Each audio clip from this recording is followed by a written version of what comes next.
الرحمن الرحيم. اللهم صل وسلم وبارك على سيدنا محمد. ازيكم يا اعز واحب معجبين ومتابعين في الدنيا؟ بحبكم جدا جدا جدا وبشكركم جدا جدا على دعمكم ليا وكلامكم الحلو، وبقول لكم صباح الهنا والرضا والسعاده، وان شاء الله هتشوفوا فيديوهات حلوه وجميله وهتستفيدوا منها من هنا وجاي، واي حاجه هتزعلنا واي حاجه هتزعلكم هنرميها ورا ظهرنا. وبحبكم جدا جدا. النهارده الروتين بتاعنا حبايبي، انا طالعه طبعا زي ما انتم شايفين هعلف الطيور بتاعتنا، وهننزل نعمل مع بعض نخلي اللفت والجزر، هيعجبكم جدا جدا. وهعمل احلى بصاره لاحلى استاذ محمد. يا رب البصاره بتاعت النهارده تعجبك يا استاذ محمد، وتقول لي رايك في الكومنتات. وصباح الهنا والرضا. احنا هنعلف الحيوان طبعا دلوقتي اهو الطيور.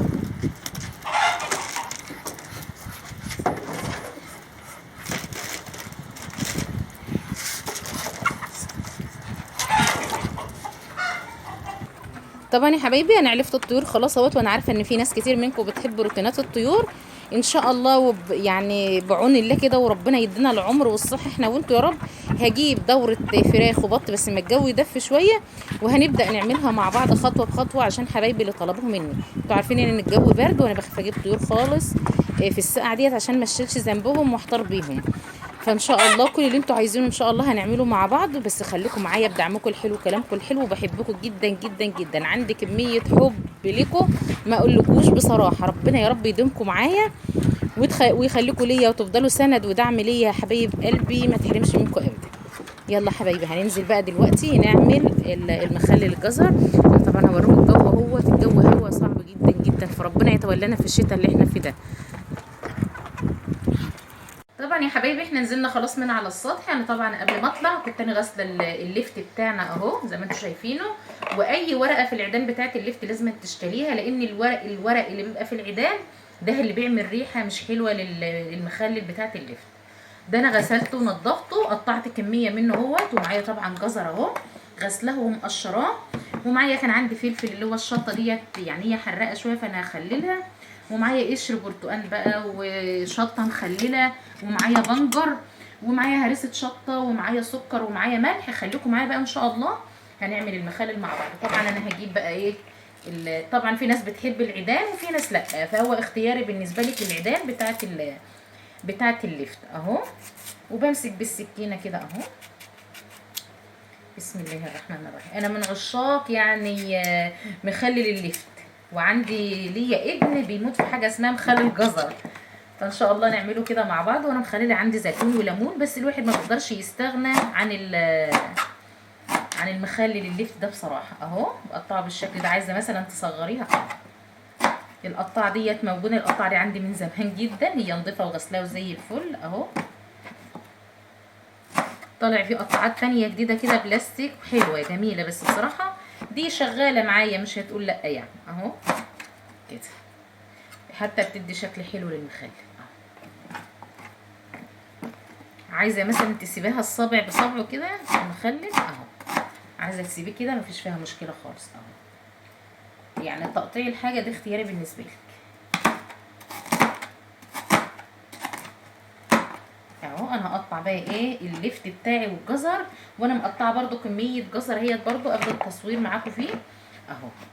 بالقطاعه بتدي شكل حلو، والتقطيعه بالطريقه ديت احلى. ليه؟ لو جيتي عملت سندوتش ولا عملت حاجه لابنك ولا حاجه، بتحط بقى المخللايه كده او تمسكيها زي ما انت شايفاها كده، بتبقى حلوه جدا. انا هقطع بقى طبعا الجزر والمخلل عشان لسه هنعمل البصاره مع بعض وايه. ويا رب الفيديو النهارده يعجبكم كده حبايبي. خلاص انا عملت الجزر، حطيت شيء منه هنا في البرطمان ده، وحطيت معاه دي شطه متخلله انا شارياها من بره، بتدي لها طعم حلو وبتدي لها ريحه حلوه.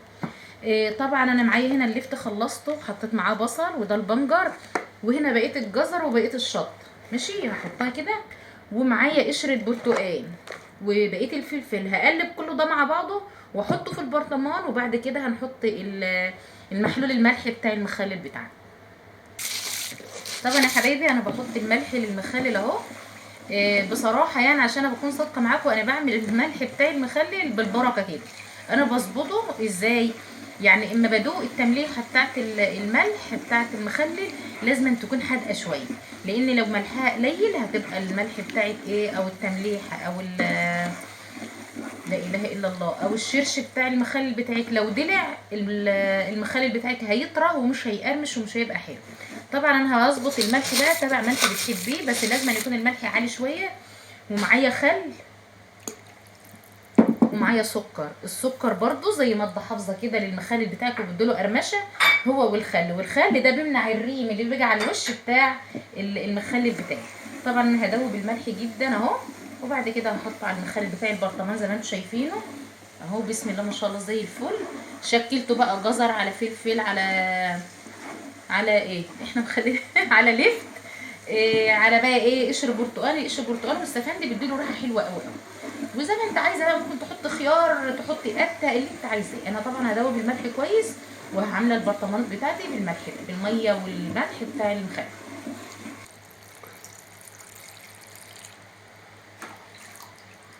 معلش يا جماعه، اصلا من كتر ما الواحد بيشتغل عاد ناسي هو بيعمل ايه والله العظيم.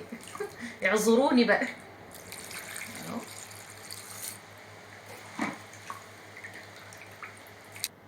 كده المخلل بتاعنا خلصناه حبايبي اهوت وتمام. هنسيبه بقى ويلا تعالوا نعمل البصاره بتاعتنا. طبعا يا حبايبي هنعمل البصاره. معانا البصاره مقاديرها ايه بقى؟ معايا ده نص كيلو فول مدشوش انا غسلاه ونقعاه من الصبح. يعني احنا دلوقتي داخلين على العصر اهو، يعني عايزه تنقعيه من بالليل انقعيه مفيش فيها مشكله. معايا حبايه طماطم هحطها ديت اختياري، يعني مش لازم تحطيها يعني، بس هي حلوه جدا. ومعايا بصل وتوم بصلتين، ومعايا يجي 6 فصوص توم، ومعايا كزبره وشبت اهو. عايزه تحطي بقدونس حطي، بس بصراحه انا مش بحط ايه، مش بحب الخضره فيها كتير. وهحط فيها مكعب مرق. وبعد كده معايا بصلايه متحمره زي البصله بتاعه الكشري بالظبط، ومعايا معلقه ملوخيه. طبعا انا هسيب الفول بالبصل بالحاجات دي كلها تستوي مع بعضها خالص لما تتهرى، وبعد كده هنرجع نكمل بصره مع بعض. خلاص يا جماعه، هي عندي الفول استوى خالص اهو. وزي ما قلت لكم لو انت عايزه تزودي الخضره بتاعه البصاره زوديها. عايزه تحطي، انا حطيت شبت وكزبره بس، عايزه تحطي بقدونس، عايزه تحطي كميه كبيره للخضره بتاعه البصاره حطي، ما فيش فيها مشكله. بس انا ما بحبش ايه خضرتها كتير. طبعا انا هفرمها في الخلاط فرم جامد جدا جدا، وبعد كده هنكمل نشوف هنعمل ايه. هنا حبايبي خلاص انا فرمت الفول بتاعي او البصاره بتاعتي اهي زي ما انتم شايفين بالشكل ده كده. معايا ايه بقى؟ انا محمره طبعا بصل اهوت زي بصل الكشري اهو، مفيش فيه اي حاجه خالص. والزيت اللي انا حمرت فيه البصل بتاع الكشري هنزل بقى ايه بالبصاره بتاعتي كده. بسم الله الرحمن الرحيم اهو. سهله جدا ومش هتاخد معاكي وقت ولا حاجه اهو. ومعايا بقى معلقه ملوخيه ناشفه، حابه تحطيها حطيها، مش حابه ما تحطهاش، بس احنا بنحبها كده اهو. معايا معلقه الملوخيه الناشفه اهي، هنزلها بقى كده وهديها غلوه على النار. انتوا شايفين؟ بسم الله الرحمن الرحيم. معايا ايه بقى؟ معايا معلقه شطه صغيره، ومعايا كمون، ومعايا كزبره ناشفه، ومعايا مكعب مرق اهو. وانت بتظبطي ملح الاكل بتاعك زي ما انت عايزه اهو. وهلف ده كله في بعضه كده.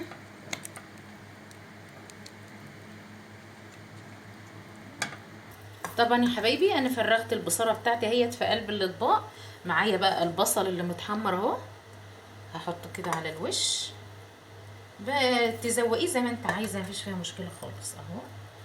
وتاكلي احلى حبه بصاره ممكن تاكلوهم في حياتك بصراحه، تحفه وريحتهم حلوه قوي. يا رب اكون وفيت وكفيت يا استاذ محمد. واعمل البصاره بالطريقه ديت ان شاء الله هتعجبك ان شاء الله، وهتدعي لي اهو. انا مش مقصره معاك اهو.